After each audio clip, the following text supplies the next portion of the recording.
evil lurks in the hearts of men. The shadow knows. The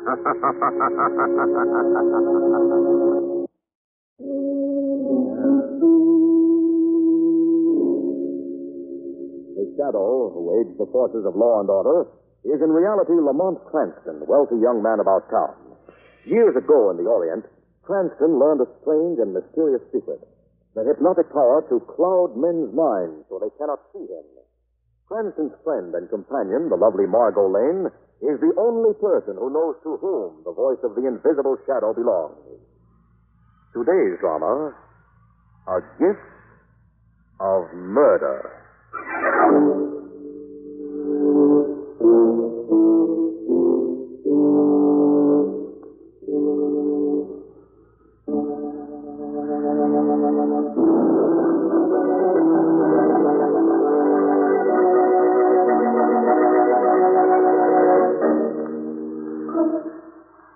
It is an evening in late December. A fine flurry of snow is just beginning to fall from the darkening sky as a smartly dressed young woman knocks on the heavy door of Gerald Covington's country estate.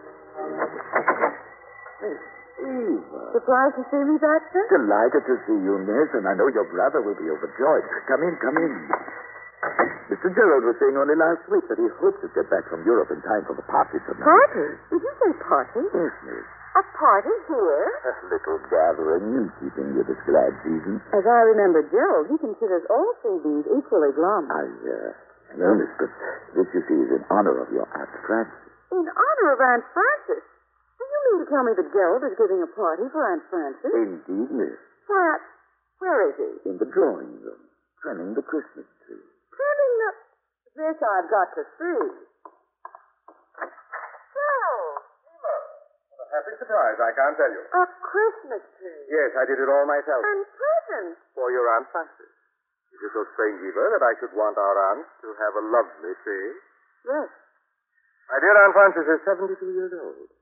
We may not have her with us long. Darling, last year she was 71, which isn't precisely adolescent. And all she got for Christmas was a dozen handkerchiefs and a cold in the head. Well, this year, things are somewhat different. So I noticed.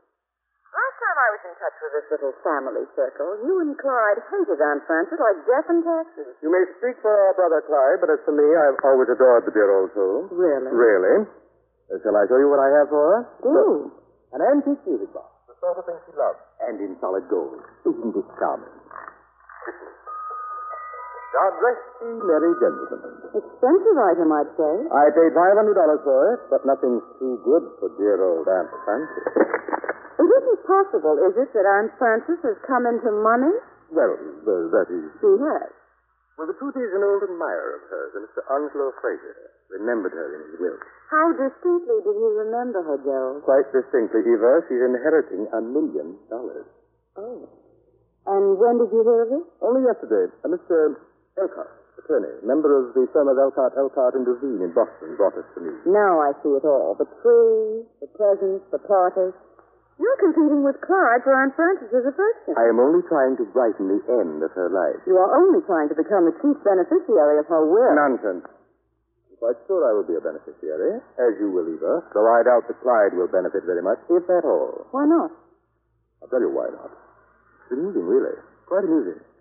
Day before yesterday, before Mr. Elcott appeared, of course, Clyde was unfortunate enough to have written me a certain letter. Letter? A letter, my dear, suggesting that we put Aunt Frances in an old woman's home. No. Yes. I have the fatal bit of correspondence, keeping it carefully. And when Aunt Frances lays eyes on it, I shouldn't be surprised if she cuts Clyde out altogether. And you're going to let her lay eyes on it, of course. What do you think? Does Clyde know you do? Oh, my, yes. He's been on the phone for the past 2 days, begging and threatening my life by turns. Clyde is not a man to let himself be pushed too far, Gerald. I'll risk his wrath. I must go upstairs and wrap the music box for Aunt Frances. If the guests arrive, you'll greet them for me, won't you? Who's coming? Principally the family. Clyde and our dear aunt. And possibly the lawyer, Mr. Elcott. Anyone else? Just that young couple Aunt Frances is so fond of. Mr. Cranston and Margot Lane. Yes, she likes them. And it's my desire to please her, you know. You bet I know. I'll be down in a moment.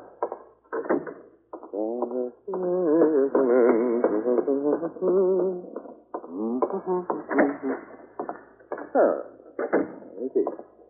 This white tissue paper, I think, will be fitting. And the bright red ribbon for the holiday touch. Who's that?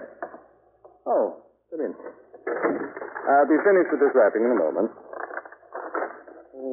There, now, I think this makes a very charming little gift, don't you?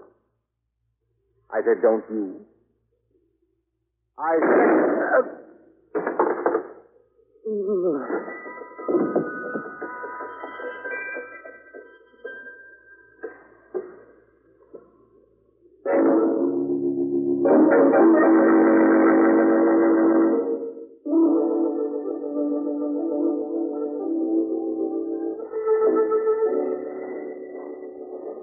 We're not too early, are we, Lamont? Well, Francis said 7. It's quarter after, Martin. Oh. The perfect night for a holiday party. Perfect. Whirling snowflakes by special arrangement with the weatherman. Just for Aunt Francis's sake. Of course.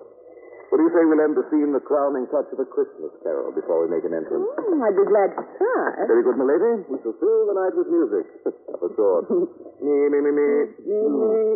God rest ye merry gentlemen, let nothing you dismay. Sounds as if something has someone very much dismayed. Lamont. Ring the bell. That's it. Miss Lane, Mr. Cranston. What's the matter? You have you seen a ghost? Not a ghost, sir. A corpse. Mr. Gerald has been murdered.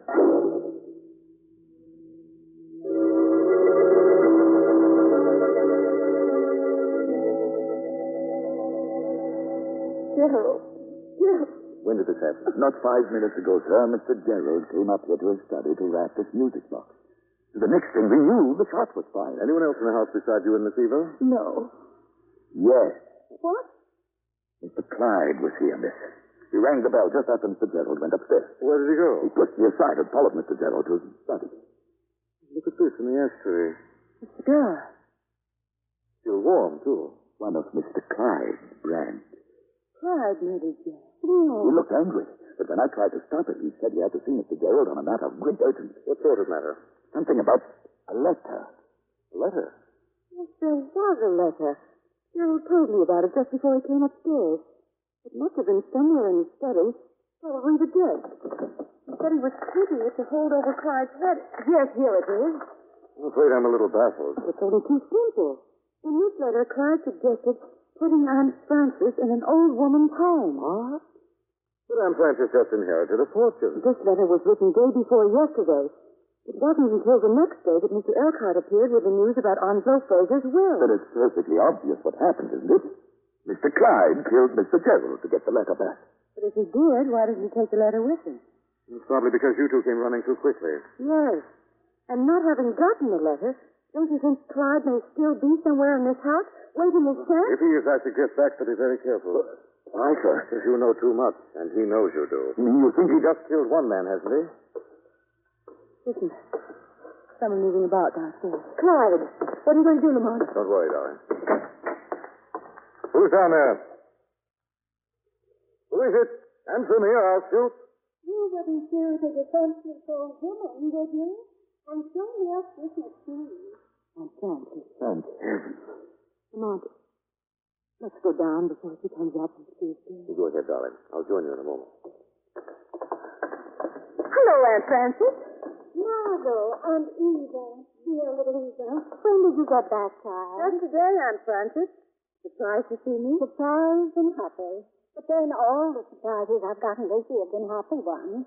Which reminds me, Miss Lane, Miss Covington, this is Miss Elkhart. Of Elkhart and Lee. How do you do? Charmed, Miss Lane. You're the lawyer who brought the news about Onslow Fraser's will, aren't you? One and the same, Miss Covington. And happy I was to bear such tidings. Just at this joyful season. I should say.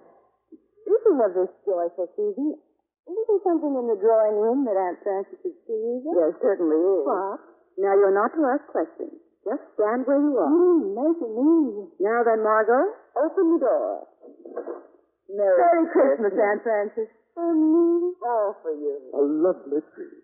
Indeed, a very lovely tree. It's so beautiful. It's really so beautiful. Now then, my dear. It's been so long since I had a real Christmas. I've forgotten how wonderful it can be. Yes, one does forget how wonderful things can be. You rang for me, Miss Eva? Yes, Baxter. Merry Christmas, Baxter. The same to you, Aunt Frances. Let's have the eggnog now, Miss Eva. I can't think of a better time. Couldn't you wait for Gerald? Oh, I don't think so, Aunt Frances. And Clyde, where's Clyde? Right here, Aunt Frances. Clyde! You don't think I'd missed your party, do you? Merry Christmas, Aunt Frances. And may you wear these for many, many happy years to come. For me, Clyde? For you. Oh, pearls. A choker of perfectly matched pearls. Miss Elcott, look. Exquisite. Really exquisite. You must have spent a fortune on these, Clyde. And I haven't a thing for you. That doesn't matter, Aunt Frances. Oh, but it does.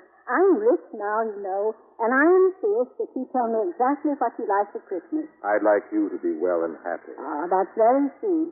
But isn't there something you'd really like to have? I think I can tell you what Clyde would really like to have, Aunt Frances. What's that, Eva? A letter. Miss Eva, just what are you talking about, Eva? A letter, Clyde. A letter that you wrote Joe day before yesterday. I never wrote Gerald a letter. Oh, no? How peculiar. And I have it right here, signed by you. May I see that? No, you may not. May I see that, Eva? You may not, May I see it Clyde. now, Eva? Mr. Covington. You've got to go. Hand it over. Come on. Give it to me. Thank you. Clyde, what's the meaning of this? There's no time to explain just now, Aunt Frances. I must go. However, I beg you not to believe any of the poisonous lies these people may tell you about me behind my back. I want you to know that I do wish you the very merriest... Drop that gun! Don't go on me! Drop it back! Pick up that gun, Baxter. Yes, sir. What do I do now, Take sir? Mr. Clyde up to the study and hold him there until the police arrive.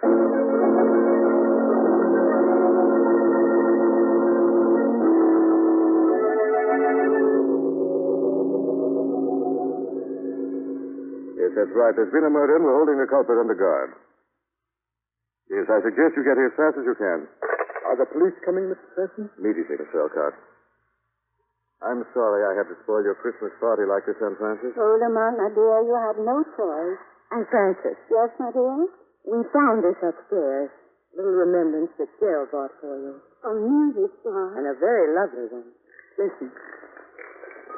Oh, how charming. And look, it's gold. Proper gift for a golden-haired lady. What did you say, Mr. Elcott? Why, Mr. Johnson! Come on. That came from the back of the house. Clyde. He's killed Baxter. Come on, Margot. Baxter! Baxter! Baxter. I'm all right, Miss Lane. Oh. Though I can't say as much for my prisoner. Clyde. He tried to escape, sir. Was forced to shoot. Tried to escape. How could he try to escape with you standing over him with a gun? I don't know, sir. But he did. And since the two of us were all alone here, I'm afraid, Mr. Cranston, you will just have to take my word for it.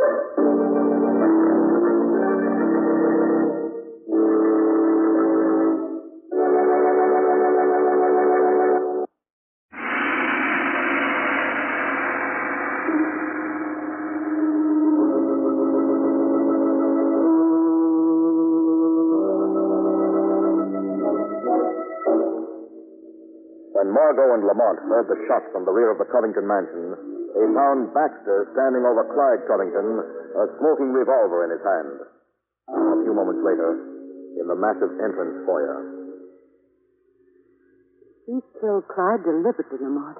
I'm sure Baxter shot him in cold blood. I rather agree with you, But Margot. why? Possibly because Clyde had an alibi. An alibi Baxter didn't want him to use. You mean I mean that Clyde may have not come to this house at all earlier in the evening. not even to get the letter? He wasn't the only person who might have been interested in getting that letter, Margot. No? No. Baxter could have used it nicely to hold over Clyde's head as long as Aunt Frances lived, bleeding him of a nice sum in the process. I see what you mean. And it may have been Baxter who killed Gerald, too. I don't know. It's only a theory.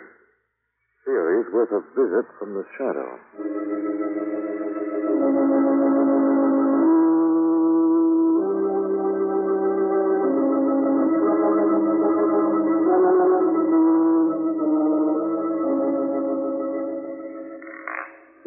God rest you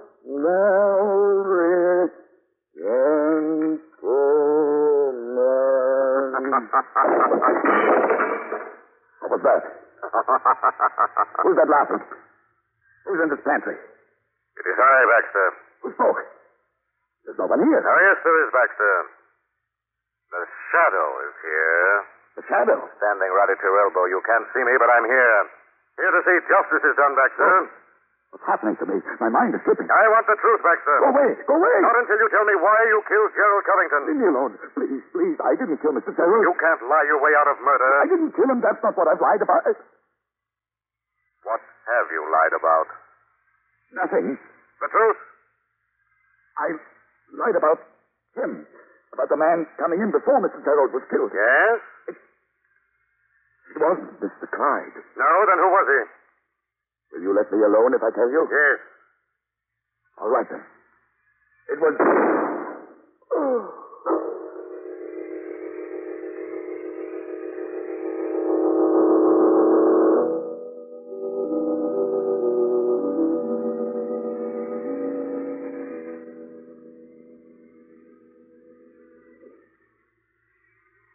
Lamont, is Baxter going to be all right? Yes, the bullet grazed his skull. He's unconscious, but he'll live. I left him in the library. This case is getting more confusing every minute. Yes, isn't it? Take Mr. Elcott, for instance. I don't understand his position in this little mystery at all. Well, what do you mean? You remember what he said when I gave Aunt Frances the little gold music box? Yes, he said a proper gift for a golden-haired lady. Exactly. How does he know Aunt Frances had golden hair? Her hair's been snow white for the past 20 years. Interesting question. And very confusing. It's all confusing. Margot, Yes? whose overcoat is this hanging in the hall, please? Well, I don't know. If it isn't yours, it must be Mr. Elcott's. Elcott. Why? I just saw this sticking out of the pocket. Clyde's letter. What's it doing in his overcoat? Must have grabbed it in the confusion. You know, it's just possible that our dignified old friend also saw the value in holding it over Clyde's head. Of course. After all, what do we really know about him? Not much. We're going to find out. Operator. I want to make a long-distance call to Boston, Massachusetts. To what number, please? Oh, I don't know the number. It's the law firm of Elcott, and Eugene. Yes, sir. I will place the call and ring you back. And make it fast, please. Yes, sir. And what do you really think? Time has come to stop thinking, Margot. We're on the verge of the kind of discovery that cracks the case wide open. Yes. Look, I want you to go into the drawing room. Elcott will be there. Yes. I'll tell you exactly what I want you to do. When you get in.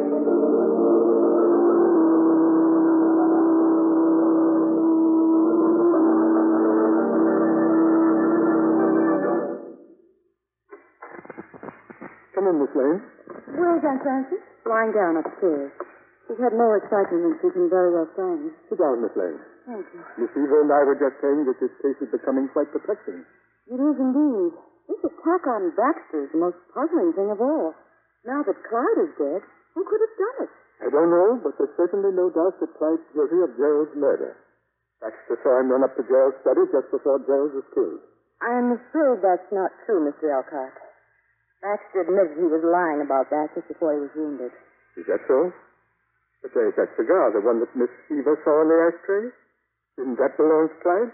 Yes, Mr. Elcott, it did. Even had his initials on the band. You really think Clyde would have been foolish enough to leave a piece of evidence like that behind, Mr. Elcott?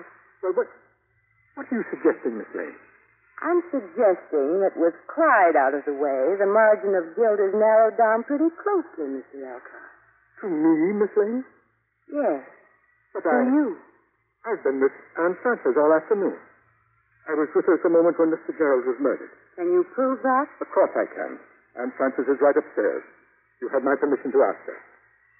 Then it wasn't you? Obviously not. And obviously, Miss Lane, you can now draw the logical conclusion. Yes.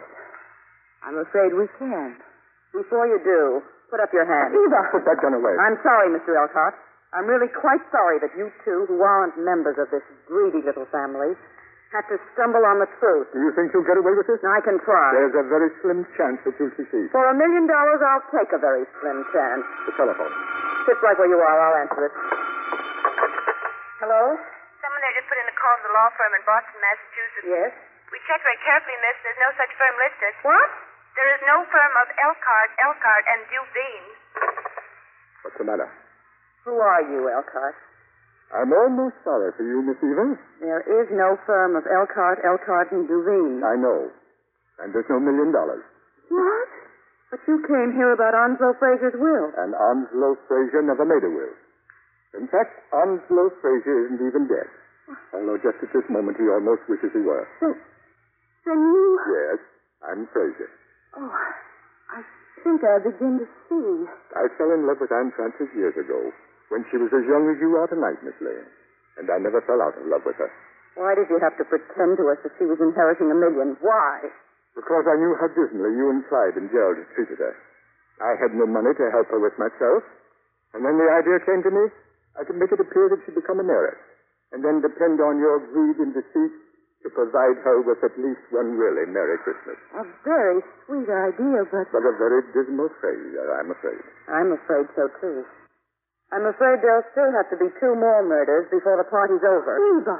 There may not be $1 million, but I still have my life to think of. Don't you realize the police are on their way? But they're not here yet, and I have a gun, and the door is open.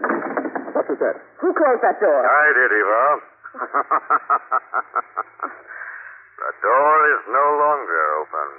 Who are you? I am the Shadow.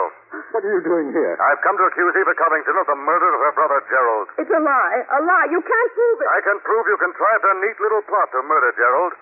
Convince the world that Clyde had murdered him for an incriminating letter. No. You took Baxter in on your plan, promising him a part of the $1 million you hoped to get.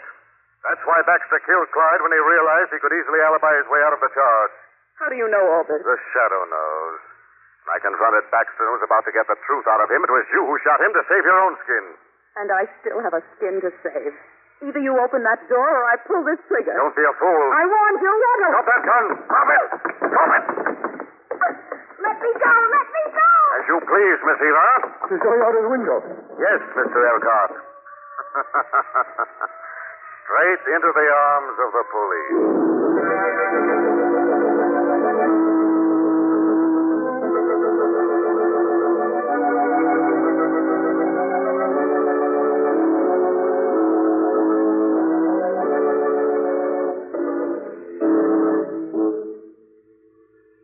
Then we found the letter in your overcoat, and I thought you were the murderer, Mr. Elkhart. I picked it up and hidden it so that Aunt Frances wouldn't see it, Miss Lane.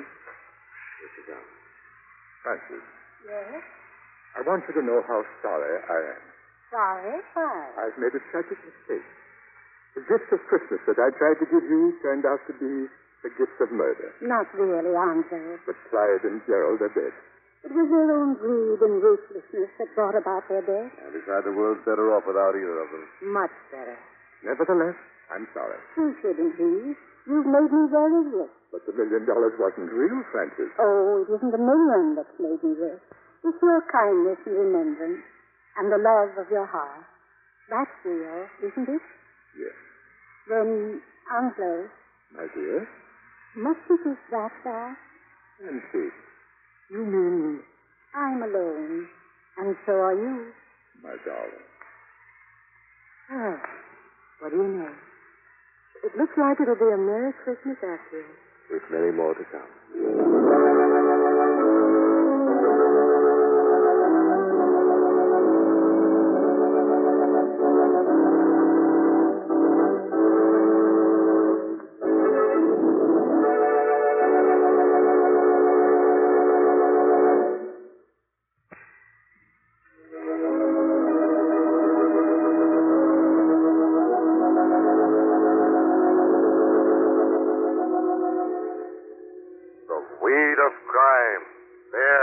Bitter fruit. Crime does not pay. The Shadow knows.